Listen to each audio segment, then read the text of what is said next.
Hi. So I'm here at my home tour with my clients. Well, they're not here yet, but I wanted to talk to you guys while I had a little time, okay?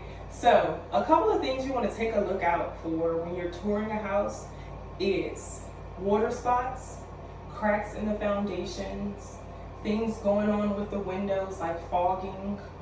So those are a few things. And also, don't get caught up in all the updates that you see. You can get distracted from something that's important from your home search, like the floor plan, location, and things like that. So like I said, when you go into a home, look for the important things like water spots, cracks in the foundations, fogging windows, things like that. And also, use me as your realtor. For more tips like this, never hesitate to contact me. I'm Tash Wickens with eXp Realty, your go-to girl. Bye.